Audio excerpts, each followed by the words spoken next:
Et maintenant, notre information principale, de nouveaux éléments dans une affaire criminelle bouleversante. Une adolescente de 15 ans est décédée. Et selon la police, son père a reconnu les faits. La question centrale ce soir reste la même. Pourquoi ? Pour la première fois, des enquêteurs chargés de faire la lumière sur cette affaire prennent la parole. Ils expliquent que l'homme a admis sans difficulté ce qui s'était produit.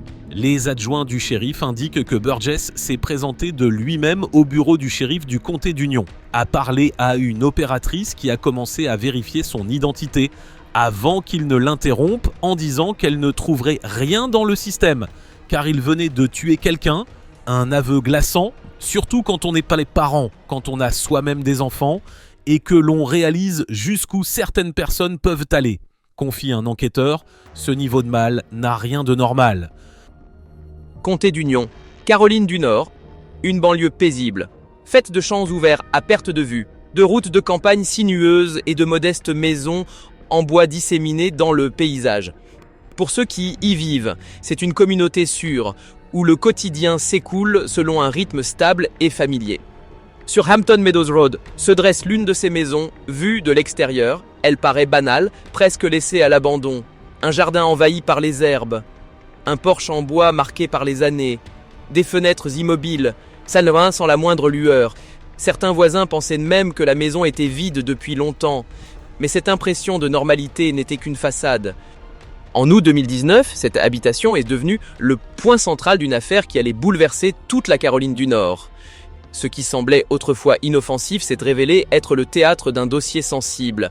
Un événement qui a brisé le sentiment de sécurité profondément ancré dans la communauté. Zaria Joshaline Burgess naît le 23 décembre 2003, à seulement 2 jours de Noël. Pour sa mère, Akisha Pope, son arrivée représente le plus précieux des cadeaux de fin d'année.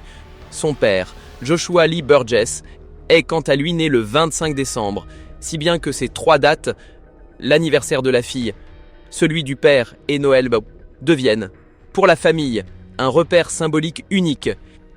Akisha et Joshua se rencontrent sur les bancs du lycée de Weddington, lorsque Zaria vient au monde. Akisha n'a que 15 ans et Joshua vient tout juste d'en avoir 16. Leur relation, typique d'un couple d'adolescents, fragiles et éphémères, se délite rapidement. Comme beaucoup de jeunes parents, ils se séparent très tôt et Zaria grandit principalement auprès de sa mère, dans le comté d'Union, en Caroline du Nord. Pour autant, Joshua ne disparaît pas complètement de sa vie, il reste une présence régulière, notamment le week-end, sur les réseaux sociaux. Il publie souvent des photos de deux, surnommant Zaria son mini-moi, son double en version réduite.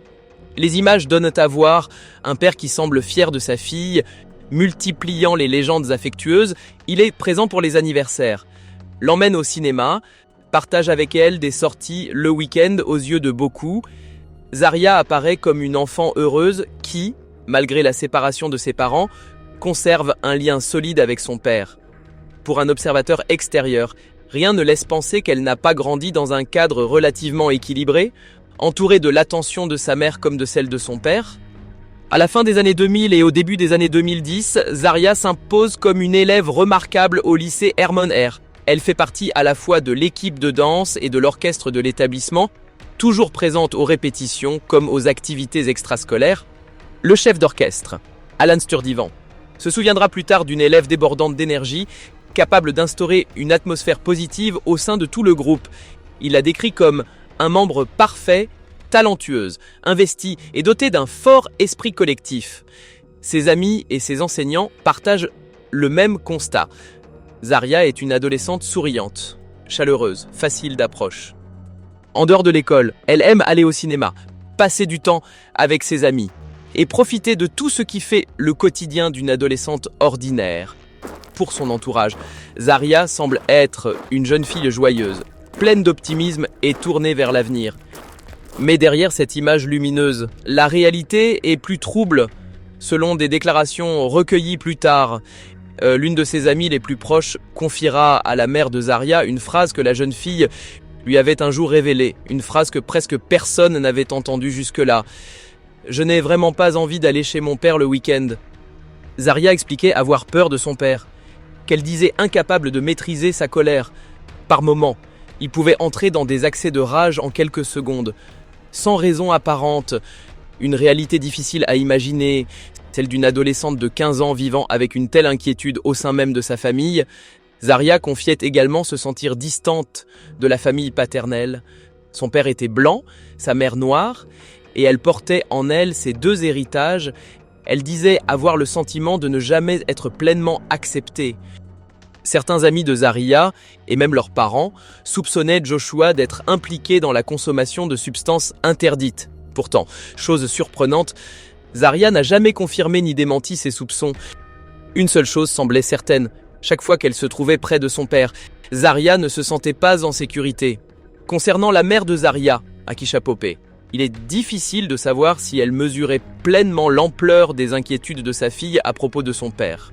Pour Akisha, envoyer Zaria passer les week-ends chez Joshua faisait partie d'une routine bien établie depuis des années. Ces moments lui permettaient de s'investir dans le ministère de danse de son église, une activité profondément liée à sa vie spirituelle. Et pour cela, elle n'avait guère d'alternative. Zaria devait rester chez son père, conformément à leur organisation habituelle.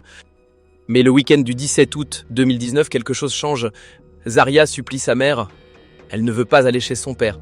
Sa détermination est inhabituelle. Presque désespérée, elle va jusqu'à envoyer un message à une amie proche, lui demandant si elle peut passer la nuit chez elle pour éviter de se rendre chez son père. L'amie doit refuser, sa famille a déjà prévu autre chose. C'est l'un des rares moments où Zaria exprime aussi clairement son désir de rester loin de son père. Et tragiquement, ce sera aussi sa dernière supplique, un signal d'alarme que personne ne reconnaîtra comme tel et qui mènera à une tragédie moins de 48 heures plus tard. Faute de solution. Zaria n'a finalement pas le choix. Elle se rend chez son père ce week-end-là. L'ami à qui elle avait écrit porte encore aujourd'hui ce poids, le regret de ne pas avoir pu l'accueillir cette nuit-là. De son côté, Akisha ne perçoit pas l'hésitation de sa fille comme un avertissement. À ses yeux, cela ressemble à un comportement d'adolescente ordinaire, parfois entêtée, parfois désireuse de décider par elle-même. Pensant que Zaria résistait simplement par caprice, Akisha maintient sa décision et l'envoie chez son père afin de pouvoir assister à la répétition de danse de son église. Ce qu'Akisha ignore et n'aurait jamais pu imaginer, même dans ses pires cauchemars, c'est que ce choix marquera la dernière fois qu'elle verra sa fille vivante. Le dimanche matin 18 août 2019, à 9h24, Joshua Burgess, âgé de 32 ans, franchit les portes d'un commissariat du comté d'Union, en Caroline du Nord. Il s'avance vers le bureau de l'agent de permanence et, d'un ton calme, déclare vouloir se rendre à la police.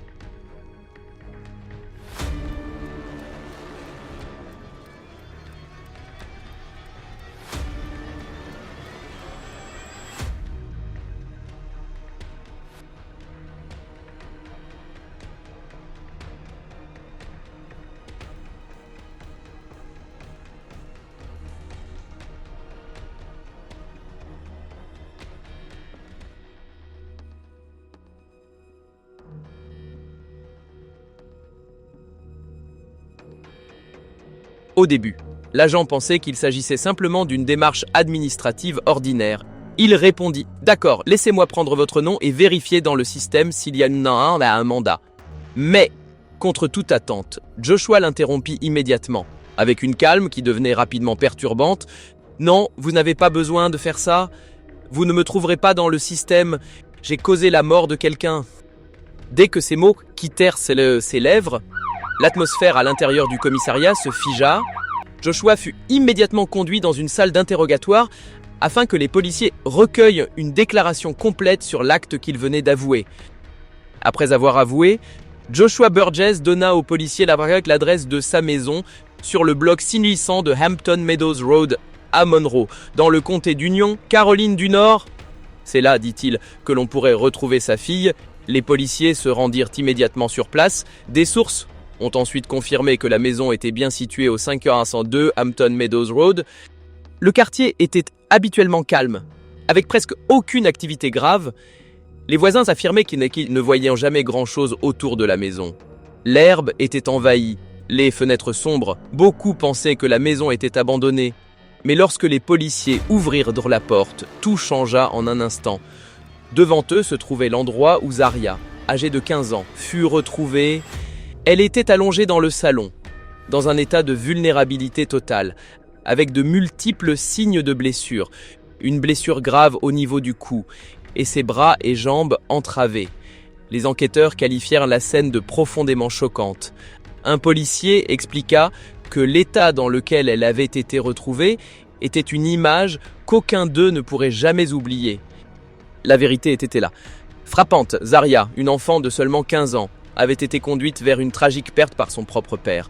D'une manière déchirante, Ce soir, de nouvelles révélations dans une affaire criminelle profondément troublante. Un père, déjà inculpé pour avoir causé la mort de sa fille adolescente, fait désormais face à des chefs d'accusation supplémentaires. Le shérif du comté d'Union annonce que Joshua Burgess est maintenant poursuivi pour agression sexuelle et enlèvement. Les adjoints du shérif ont découvert le corps de la jeune fille à l'intérieur du domicile de Burgess, situé sur Hampton Meadows Road à Monroe au cours du week-end.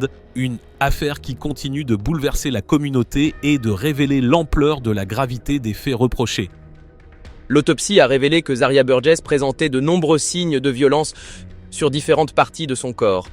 Les médecins légistes ont relevé de multiples ecchymoses, des abrasions, des marques de pression autour du cou, ainsi que des traces compatibles avec une restriction prolongée des mouvements des bras et des jambes. Ces éléments indiquaient que la victime avait été maintenue entravée pendant une longue période avant son décès. La cause officielle de la mort a été établie comme une lésion grave au niveau du cou, provoquée par un objet dangereux.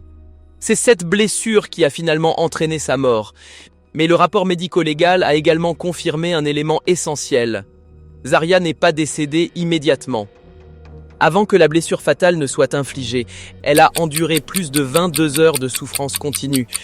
Durant cette période, Joshua a commis de graves violences à l'encontre de sa propre fille, exposant à plusieurs reprises son cou à des situations mortelles et lui infligeant un traumatisme psychologique considérable. Ces constatations ont conduit les enquêteurs à une conclusion sans équivoque. Il ne s'agissait pas d'un geste impulsif, mais bien d'un acte volontaire, prolongé et prémédité. Il est difficile d'imaginer ces derniers instants. Une adolescente de 15 ans, avec toute une vie devant elle, contrainte de vivre une telle épreuve, trahie et détruite par celui qui aurait dû la protéger. C'est dévastateur, c'est impensable. Aujourd'hui, son chef d'orchestre témoigne, encore submergé par l'émotion. Il décrit Zaria comme une lumière dans chaque pièce, une adolescente toujours souriante, quelqu'un qui illuminait naturellement son entourage, et c'est cette image qu'il choisit de retenir. Les larmes sont omniprésentes, les émotions à fleur de peau. J'ai pleuré hier soir et je pleure encore, confie-t-il Alan Sturdivan. Le directeur de la fanfare se souvient précisément du jour où Zaria a décidé de rejoindre l'équipe de danse Red Diamond.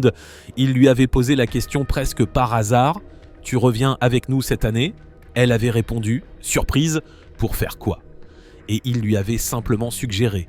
Pourquoi ne pas danser ? Zaria ne savait même pas ce que cela impliquait, mais dès qu'elle a essayé, tout a changé. On la voit alors au dernier rang, rayonnante, illuminant la salle, puis la scène. Le jour des auditions, elle impressionne immédiatement, lui et toute la fanfare. Nous sommes une famille...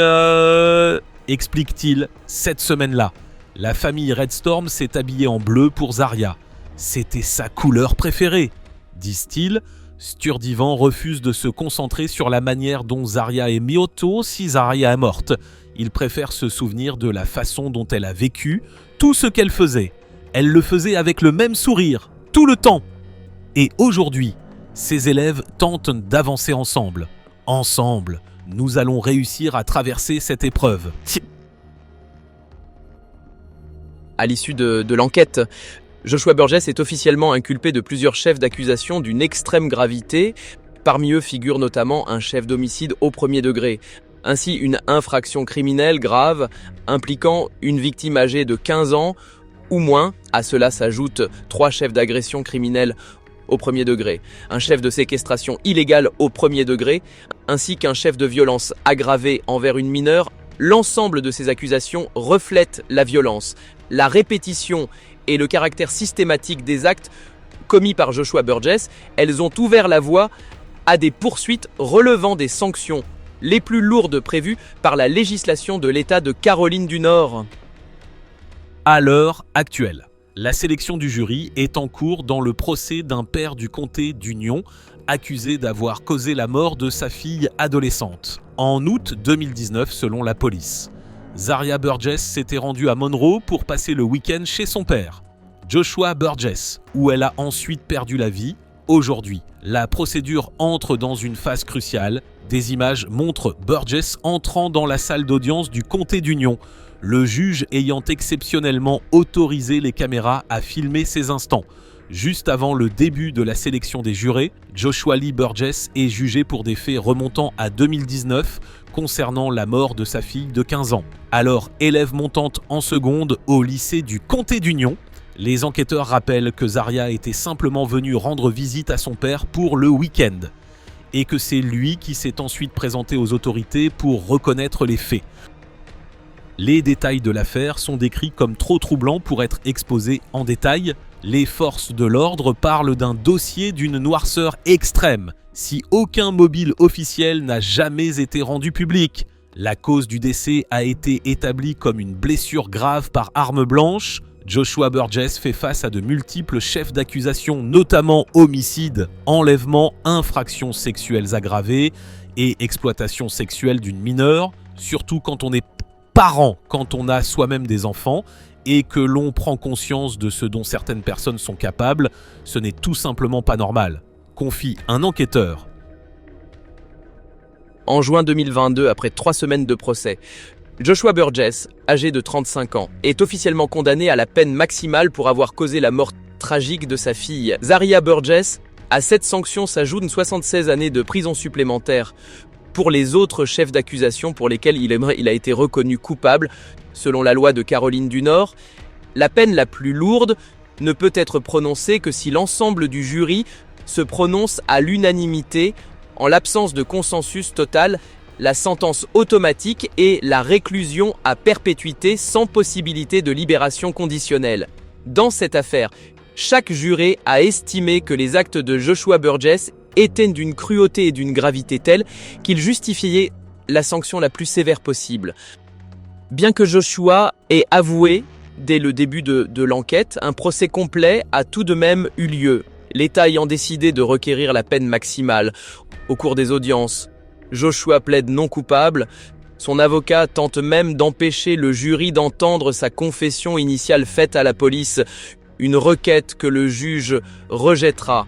Avec le verdict final, la justice a tranché.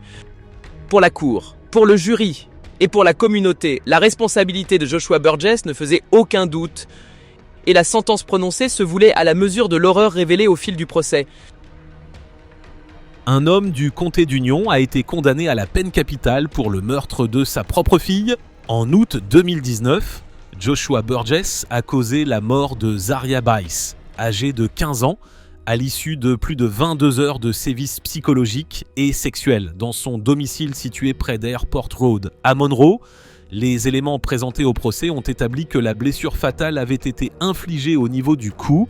Après environ 3 heures de délibération, un jury du comté d'Union a rendu son verdict, au terme d'un procès de 3 semaines, scellant l'une des affaires criminelles les plus éprouvantes jamais jugées dans la région. Mais aucune décision de justice ne pourra jamais combler le vide laissé derrière elle. La perte ressentie par la famille et par toute la communauté du comté d'Union est irréparable. Peu après le prononcé de la sentence, de nombreux habitants se rassemblent dans une église locale pour une veillée aux chandelles. Ensemble, ils prient pour Zaria et affirment une chose, sa mémoire ne disparaîtra jamais. Selon les enquêteurs, dans sa confession à la police, Joshua Burgess a avancé plusieurs justifications à ses actes.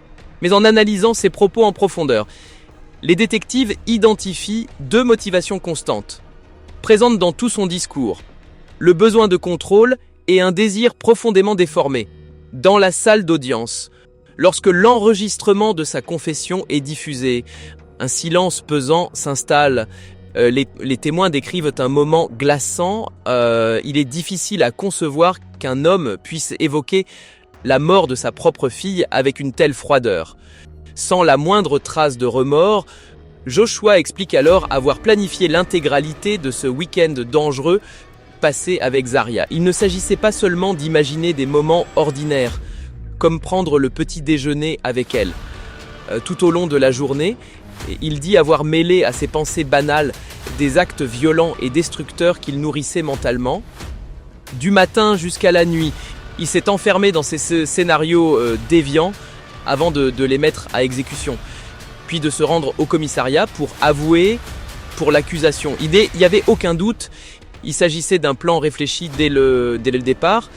La preuve que Joshua Burgess était pleinement conscient de ses actes, ce crime n'était pas le fruit d'un accès de colère soudain, mais celui d'une volonté construite, méthodique et assumée. Joshua va encore plus loin, il reconnaît avoir éprouvé des sentiments déformés à l'égard de Zaria. À mesure que sa fille grandissait, il ne supportait pas l'idée qu'elle puisse être avec quelqu'un d'autre. Dans cet état d'esprit obsessionnel et profondément troublé, il voulait que Zaria n'appartienne qu'à lui, une pensée d'une violence morale extrême qui glace quiconque l'entend. Selon plusieurs témoins présents au procès, lorsque cet élément est évoqué à l'audience, de nombreuses personnes éclatent en sanglots. Certains jurés détournent eux-mêmes le regard, incapables de supporter ce qu'ils entendent. Puis, de manière inattendue, Joshua ajoute qu'il avait initialement envisagé de mettre en scène une situation au commissariat dans laquelle les policiers lui ôteraient la vie, ce que l'on appelle parfois une mise en danger volontaire par les forces de l'ordre, mais il renonce finalement à ce projet. La raison, dit-il, est simple. Il avait peur de mourir. D'après les témoignages présentés à la cour, Joshua déclare ensuite avoir apprécié chaque instant de ce qu'il a fait à Zaria. Il va jusqu'à affirmer que c'était le meilleur week-end de toute sa vie. Des mots inqualifiables. L'idée qu'un père puisse décrire des actes aussi profondément déviants et destructeurs de cette manière dépasse l'entendement. Après lui avoir infligé de multiples blessures graves et avoir, à plusieurs reprises, mis sa vie en danger, Joshua pense que Zaria est morte, mais la jeune fille n'a pas abandonné. Dans ses tout derniers instants, Zaria rassemble le peu de force qui lui reste. Elle ouvre les yeux, elle tente de se relever et elle essaye de courir vers la porte. Il est déchirant d'imaginer cette adolescente de 15 ans, terrorisée, épuisée, mais encore animée par l'instinct de survie, cherchant désespérément à fuir celui qui avait trahi sa confiance depuis l'enfance. Zaria se dirige vers la sortie, Joshua la rattrape presque aussitôt. Il l'attrape, puis lui inflige une nouvelle blessure d'une extrême gravité, cette fois à l'arrière du cou. Ensuite, il la dépose à l'endroit même où elle sera retrouvée, au milieu du salon, une scène insoutenable. Le dernier témoignage est silencieux de ce qui venait de se produire. Le shérif du comté d'Union, Eddie Cathy, a déclaré que les détails de cette affaire étaient au-delà des mots. Il a insisté sur le fait que chaque agent et chaque enquêteur impliqué avait été profondément marqué par ce qui est arrivé à Zaria. Il n'existe aucune explication raisonnable à ce dont cet homme est accusé. Nos pensées et nos prières accompagnent la mère de Zaria et sa famille, a confié le shérif Cathy aux médias. Dans un communiqué officiel, le bureau du shérif du comté d'Union a également qualifié cette affaire d'acte particulièrement cruel et malveillant commis contre une enfant innocente. Les autorités y affirment « Cette affaire a émotionnellement épuisé toutes les personnes impliquées. Nous continuons de partager la douleur de la mère de Zaria et de prier pour elle. » Il est bouleversant d'entendre des représentants des forces de l'ordre, des professionnels pourtant habitués à la violence et à l'horreur, reconnaître que le niveau de cruauté observé dans ce dossier dépasse tout ce qu'ils avaient connu jusqu'alors. Après la mort tragique de Zaria, de nombreux détectives amateurs sur Internet se sont précipités pour tenter de comprendre une question obsédée que la communauté. Comment un père qui affichait publiquement son affection pour sa fille et sur les réseaux sociaux pouvait-il être responsable d'une telle atrocité ? Les enquêteurs ont confirmé que les motivations principales de Joshua reposaient sur deux axes. un désir profondément déformé et le besoin de contrôle. Mais en raison du fait que l'État de Caroline du Nord a maintenu de nombreux éléments du dossier sous scellé, une multitude de théories ont commencé à circuler en ligne. Certains de ces enquêteurs autoproclamés ont fouillé le compte Facebook de Joshua. Ils ont relevé la présence de plusieurs mèmes au contenu jugé offensant sur le plan racial, visant notamment l'ancien président Barack Obama et l'ancienne première dame Michelle Obama. Pour certains internautes, ces publications témoignaient de convictions raciales problématiques.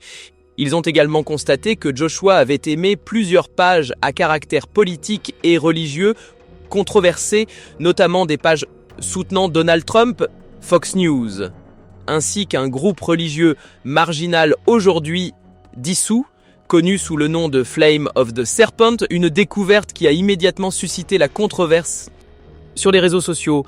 Certains ont alors avancé l'idée que la mort de Zaria ne relevait pas uniquement d'une violence familiale extrême, mais qu'elle pourrait aussi être liée, de manière symbolique ou idéologique, au désir de Joshua de s'identifier à des cercles aux idéologies radicales, qu'elles soient raciales ou religieuses, des spéculations nombreuses, troublantes, mais qui, faute d'éléments judiciaires publics, resteront à jamais sans réponse officielle. L'une des publications les plus troublantes retrouvée sur la page Facebook de Joshua Burgess est datée du 8 février 2016. Sur la photo, on le voit tenant un objet dangereux à longue lame, semblable à un K.A.B.A.R.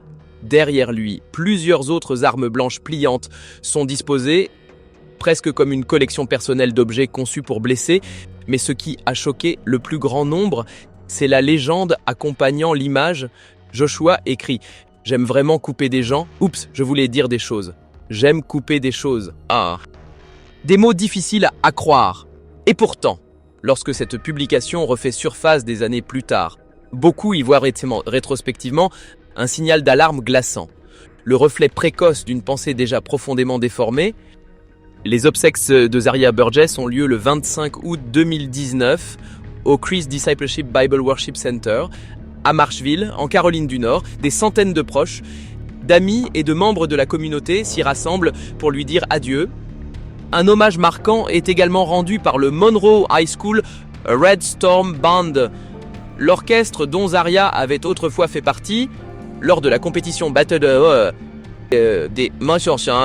of the Bands 2019 à Dillon, en Caroline du Sud. Le groupe dédie sa prestation à sa mémoire. Ce jour-là, la musique ne résonne pas seulement comme un passage obligé d'un concours. Elle devient un hommage, une manière de faire vivre le souvenir d'une adolescente lumineuse, passionnée, dont la vie s'est arrêtée beaucoup trop tôt. Dans le silence laissé après la dernière note, une certitude demeure. Zaria Burgess n'était pas qu'une victime au cœur d'un fait divers. Elle était une jeune fille aimée, talentueuse, et son histoire ne sera pas oubliée. Ce qui a bouleversé l'opinion publique encore davantage, c'est qu'à la lecture de l'ensemble des rapports et documents officiels, rien n'indiquait que Joshua ait déjà fait du mal à Zaria auparavant, en dehors de ses problèmes de colère et du fait que Zaria exprimait parfois son malaise à l'idée d'être près de lui. Aucun signe de violence physique n'avait jamais été signalé. Il n'existait pas non plus d'éléments attestant de comportements violents entre Joshua et la mère de Zaria. Akisha, certaines sources ont évoqué la possibilité d'une consommation de substances interdites, mais rien n'a jamais été confirmé. La communauté s'est alors retrouvée face à des questions douloureuses, presque insupportables. Avait-il dissimulé pendant des années un esprit profondément déviant? Y avait-il eu des violences passées qui n'avaient jamais été signalées? Et surtout, comment un homme peut-il se lever un jour, laisser la noirceur prendre le dessus et planifier la mort de sa propre fille? Personne ne parvenait à comprendre. Même au sein de la famille, l'incompréhension était totale. Après la mort tragique de Zaria, ses proches ont été anéantis. Pour eux, aucune peine ne pourra jamais être à la hauteur de l'horreur infligée par Joshua Burgess, un père qui a trahi la forme de confiance la plus sacrée qui soit. Les procureurs comme les enquêteurs l'ont eux-mêmes reconnu. Aucune explication rationnelle ne peut justifier ces actes. Au tribunal, chaque tentative d'excuse s'est effondrée face à la réalité des faits. Une adolescente de 15 ans, qui aurait dû être protégée, a été conduite à la mort par celui-là même qui aurait dû veiller sur elle. Ceux qui connaissaient Zarya la décrivent comme une jeune fille aimante, rayonnante, toujours souriante, capable d'apporter de la lumière partout où elle allait. Sa disparition n'est pas seulement une tragédie familiale, elle est aussi un rappel douloureux pour chacun d'entre nous.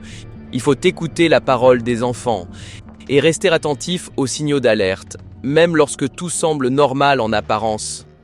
Car parfois, les monstres ne vivent pas dans les contes, ils existent dans la réalité. Et trop souvent, leurs victimes sont des enfants, incapables de se défendre eux-mêmes.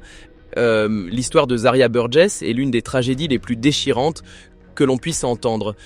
Une adolescente de 15 ans, pleine d'espoir et d'énergie, a été conduite à sa perte par son propre père, d'une violence extrême. On peut débattre de la peine prononcée, des motivations ou des erreurs qui ont jalonné ce drame. Mais, au bout du compte, l'essentiel est ailleurs. Faire en sorte que le souvenir de Zarya ne s'efface jamais, son nom ne doit pas être retenu uniquement comme celui d'une victime, mais comme un rappel, un avertissement adressé à chacun d'entre nous sur l'importance d'écouter la parole des enfants et de les protéger des dangers invisibles, même lorsque tout semble normal en apparence. Merci d'avoir suivi jusqu'au bout l'histoire de Zarya Burgess, une jeune fille dont le destin tragique nous aide à mieux comprendre le sens profond de l'amour, de la perte et de la responsabilité de notre société envers les plus vulnérables. Votre attention, votre compassion et votre empathie sont essentielles. Ce sont elles qui permettent enfin de faire en sorte que des victimes comme Zarya ne soient jamais oubliées et que des drames comme celui-ci ne se reproduisent plus.